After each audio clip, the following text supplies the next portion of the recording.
Number 41, Knights of Labor.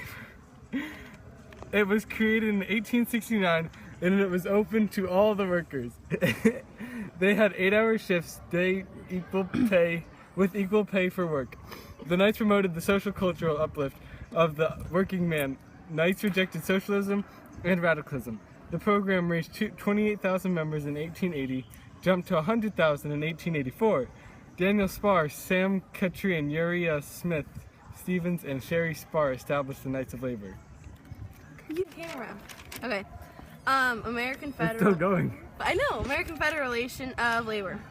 Labor Union. Oh shoot. Founded in Columbus, Ohio in 1886. Labor Union of Skilled Workers created by Samuel Gompers in 1886. The AFL focused on collective bargaining. It was created from a dispute with the Knights of Labor. It was the largest union in the 20th century. In 1955, it merged with longtime rival Congress of Industrial Organization. Okay, 43. Wait, did you pause it? Okay, it's still going. Oh, you're gonna do it? 43, child labor. Paid children very little. 1 out of every 5 children were involved in child labor during the Industrial Revolution. During the Industrial Revolution, children as young as 4 were working. Children worked 12-hour shifts. Charles Dickens worked at the age of 12 in a blacking factory. Children of poor were expected to work for family. Karl Marx was a strong protester in child labor. Okay. But what am I? Haymarket Riot? Haymarket Riot of 1886, also known as the Haymarket Massacre. It was the aftermath of a bombing at a labor administration. It began as a peaceful rally to support workers striking for an 8-hour day. There were 4 citizen deaths and 7 police deaths.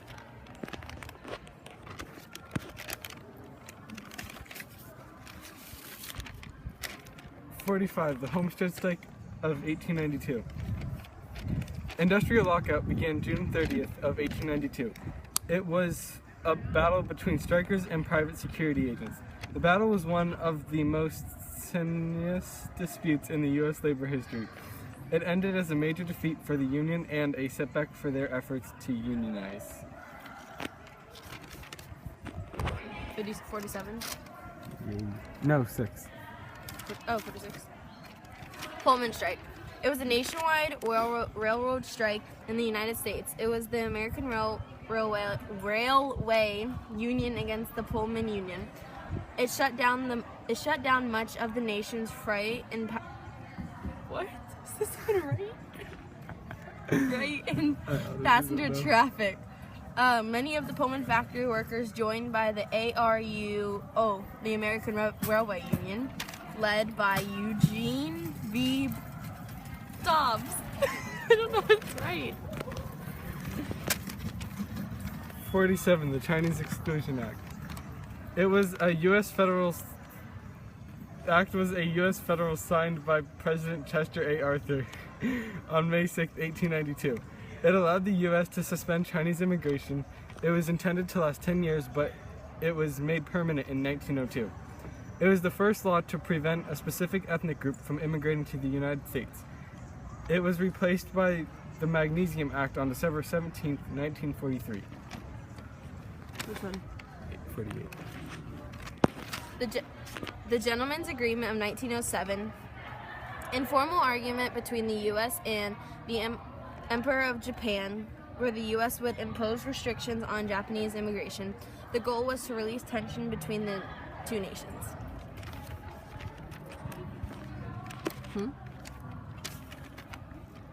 49, the Social Gospel Movement. It was a Protestant Christian intellectual movement that was most prominent in the early 20th century, United States and Canada. The movement applied Christian ethics to social problems, especially issues of social justice such as economic inequality, poverty, alcoholism, crime, racial tension, slums, unclean environment, child labor, labor unions, poor schools, and the danger of war.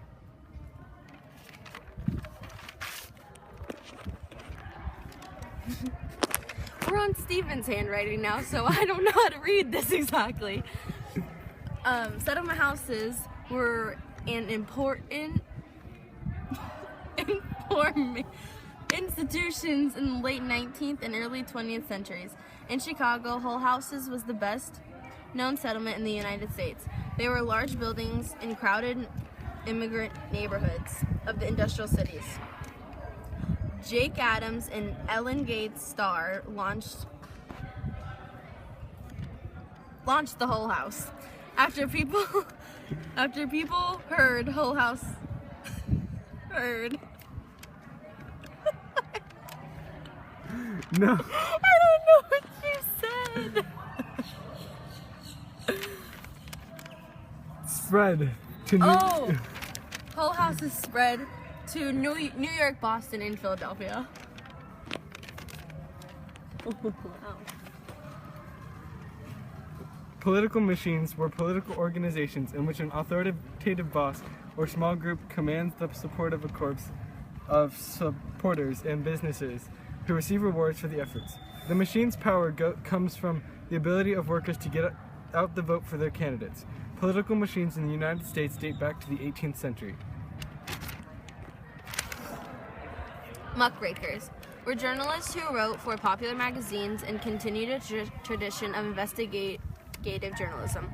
They worked to expose social ills and incorporate political corruption, such as corporate monopolies and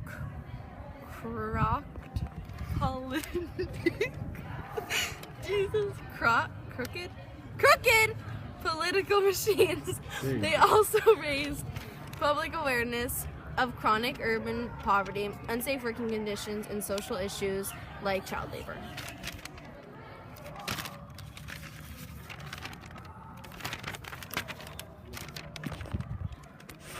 Wait, which one? Okay. 54. 54, National Women's Suffrage Association. It was formed on May 15, 1869 in New York City. It was founded by Suzanne B. Anthony and Elizabeth Cady Stanton. The association was created because of a disagreement over whether or not the American Equal Rights Association should support the 15th Amendment. They worked to get equal rights through a constitutional amendment. Many people in the association opposed the 15th Amendment unless it included voting rights for women. The Great Migration. The movement of 6 million African Americans out of rural southern U.S. to the Union, Northeast, Midwest, and West. The Great Migration occurred between 1910 and 1970. They were driven from their homes by unsatisfactory economic opportunities and harsh segregation laws. Am I going? I'm rolling? Henry Flagler, born January 2nd, 1830. He was an American industrialist and a founder of Standard Oil. He was a founder of Florida East Coast Railway, and he was a major figure in the development of the Atlantic coast in Florida. Flagler was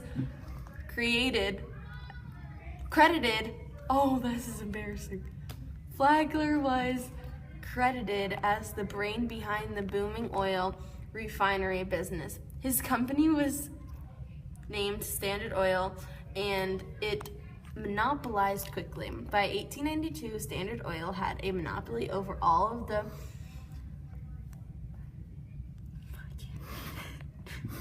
this is my handwriting. The last sentence. Oil refineries in the U.S. Had a monopoly over all the oil refiners in the U.S.